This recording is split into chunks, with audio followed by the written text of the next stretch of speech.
Okay, happy Sunday, everybody. Ben Joes with Black Wolf CrossFit. Wanted to get you the word on how we're going to approach the coming week. As most of you should know by now, and if you don't, here's the brief summation of events. We've been closed for a week. We received our first positive test in our athlete community last weekend, 2 positive tests actually, and we took then the necessary precautions. We closed down, stopped class immediately, had all of our coaches get tested. We encouraged anybody that were in the same classes as these athletes to get tested as well. The beautiful news is no positive tests came back. So we still have the 2 confirmed original tests, but there's no evidence of spread here. Now, of course, not everybody was tested. All the coaches were, but not all athletes. There's no way to require that. But we did. I was very, very happy with the number of athletes that responded with test results that had been going on their own or as a result of another, situation, someone at work, someone in their family, and just making sure that they themselves were not affected. And all those results were negative, okay? And I don't want to pull a Michael Scott here, negative being the good one, positive being, positive's good, but like in medical testing, negative, we want negative, results were negative. And then the best news of all, of course, is that the original 2 tests are fine. They're absolutely fine. They stayed strong the entire time. And though they both did have some symptoms, nothing severe. And last I touched base with them, they were feeling pretty good, ready to get this behind them. And this coincided as we got towards the end of testing. We had a few coaches get their results sooner than others. I myself just found out actually this morning on a Sunday. So, the county is still working on the weekends. That's exciting. But I had gone to a free testing site. The others were able to pay for theirs and get their results sooner. But as we were wrapping up and the coaches' tests were coming back negative and it was pretty clear that there was no spread, it then coincided with Governor Greg Abbott coming out with a mandatory, I think he's calling it compulsory, a mandatory face mask order for the city of Houston where all individuals are required to wear a mask when they're inside of public buildings or outside when social distancing is not possible. And as with everything coming down from the government, I wanted to take a moment, a beat, to make sure that I process it correctly and understand how it applies to this business. And that's kind of the nitty gritty I want to get into right now. So first and foremost, masks will not be required at Black Wolf CrossFit. This is not some sort of protest against the government. This is simply operating within our confines and what we can do well and what we can do while keeping you safe. And with the distance we can keep between athletes, especially when we eliminate things like group runs, and we spread the gym out when it comes to cleaning and equipment, pickup and return, which was the only real choke point we had during the last month and a half of operation since the end of quarantine.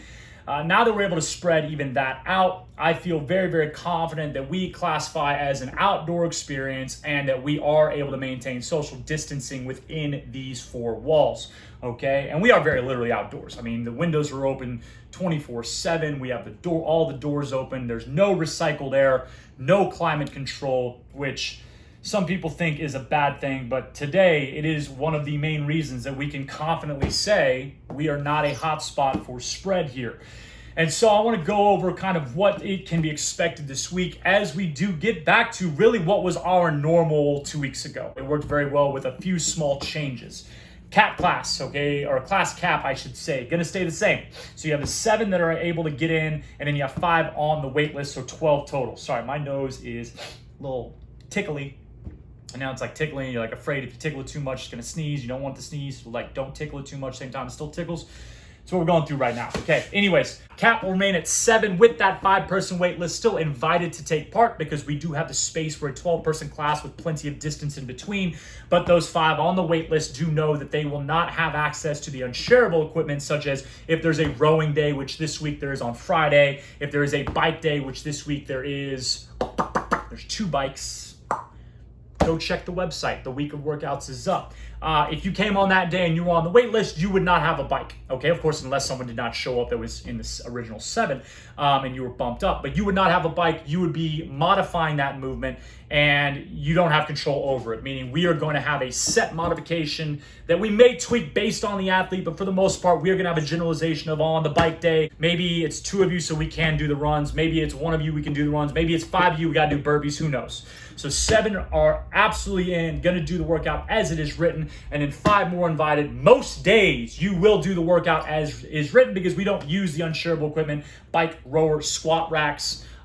We don't use the shareable equipment every single day. And so on a day like tomorrow, which is front squats from the ground, so cleans and front squats and ab work, all 12 going to get the RX version of the workout, okay? So that will remain the same, no change there. But within that, where we will be, maybe it's not a change, it's more just intentional, or maybe it's just holding the standard. We now are going to have numbers and letters in each square, okay? And it's going to alternate 1A, 1B, 2A, 2B, stuff like that. So you have a letter and you have a number. The number is either 1 or 2. The letter is either A or B.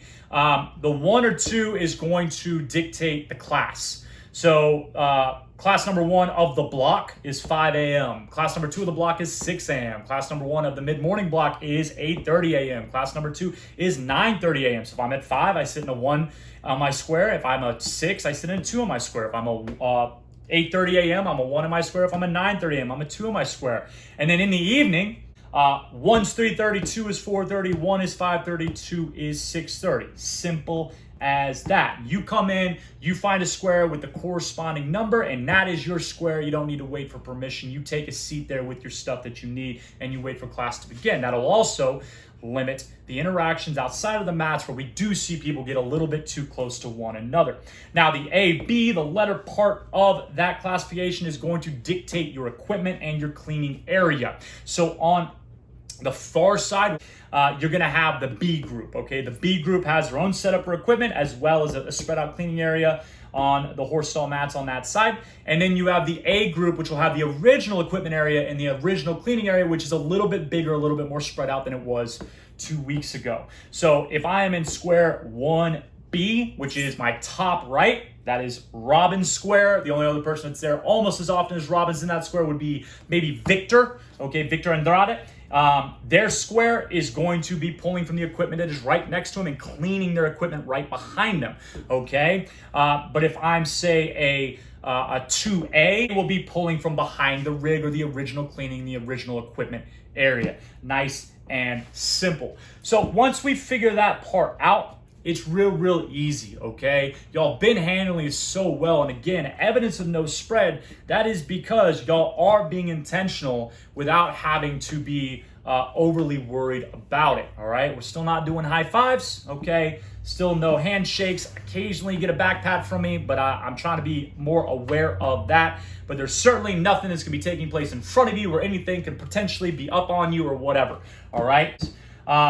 But that's it. Those are gonna be the steps that we take going forward.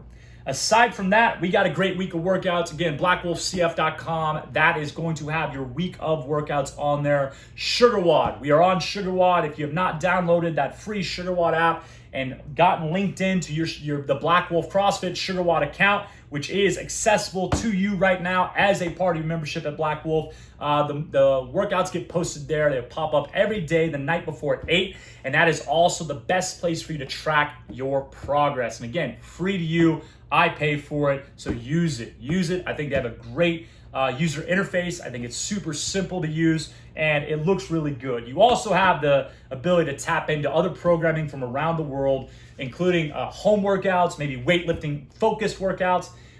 You're able to find so much on there. So I would check out that SugarWOD account when you get the chance, okay? The final thing is gonna be, you're gonna see Rec Strength, R-E-Q, requisite, Rec Strength pop up as the extra work in the coming weeks. Something I've been meaning to do is really encourage us to carry lessons from the quarantine into our daily lives. And one of those lessons was when I'm doing 50 to 100 push-ups 2 to 3 times a week. And by the way, 50 to 100 push-ups is not as many as you do in a workout, but just 50 to 100 push-ups throughout the day, whatever, sets of 20, sets of 10. My shoulders are healthier. I feel better, okay? And then if you're someone like Mr. Langclose, and he did a few more than 50 a day, he did quite a few push-ups over the quarantine. Then you come in and you take a movement like handstand push-ups, which you have always, struggled a little bit with, especially bigger sets. and you smash them. So push-ups and pull-ups are coming. The push-ups are for the health of the shoulder. I want us to build the shoulder with the calisthenic or the body weight training that then allows for loaded movement to be a little bit more responsible. And then the pull-ups, strict pull-ups, yeah, one, you should be able to do them, okay? But two, we got to get better at them. Like, gentlemen, we need 15, not 8. Okay, 15 strict pull-ups in a row, no movement of the body, chin above the bar, locked out at the bottom. We got to be able to get up towards that number of 20, but we're going to take 15. Ladies, honestly, this isn't where scaling really fits, but since the world has told you strict pull-ups are not your thing, then we'll lower your number to 10. You need to be able to do 10 strict pull-ups in a row if you want to clang and bang, throw your body around on the gymnastics movements in CrossFit like muscle-ups and toes to bar and pull-ups. Let's get to 10, and then we know those shoulders and that upper back has the musculature it needs. And so you're just going to see this rec strength dropped in. It's not going to be terribly creative, but it's just going to give you a reason, kind of gamify collecting monotonous reps. Meaning these aren't sexy reps. Why do you think people focus, like every gym throws you a kipping pull-up before he throws you a strict pull-up? Because like the kip, it's sexy, it's fun. You also don't have to be very strong to get the kipping pull-up. You have to be kinesthetically aware, which like strength is earned. If you are uncoordinated and weak, yeah, it doesn't work for you. But if you have any sort of coordination or any level of kinesthetic awareness, maybe from a past life, I was an athlete as a kid, I just haven't trained in 20 years, you can get a kipping pull-up. It's just about learning how to coordinate the sequence of events that requires your hips to shoot your ass over the bar. That's exciting, okay? But again, why do you think gyms throw you kipping pull-ups and then they don't talk about strict? Because it can be, again, monotonous. It can be discouraging to have to do something that you can do at most like 5 in an hour, okay? And so instead of shying away from the challenge, we believe the opportunity is through that challenge. And so we're gonna press on and create an environment where we are encouraged to collect these reps throughout the hour, maybe stay an extra 5 minutes to finish my total set off. You're gonna see that pop up day to day. That's where I'm gonna end it. I hope you guys have a fabulous holiday weekend. Again, back tomorrow, 5 a.m. Love to see you. Get in here, sign up for class so I know who's coming, allows me to do the loadout, figure out who needs to be where, and we'll get rolling with another great week. Thanks for being awesome. Thanks for sticking with us. And it's a crazy time. It's a crazy time. Maybe one day I'll just sit down and talk about everything that's happened the last 2 months here. I don't know. I feel like that'd be a weird video. But maybe you need to know. Maybe the transparency would be good. All right. I'll see you tomorrow. Have a great night. Sweet dreams.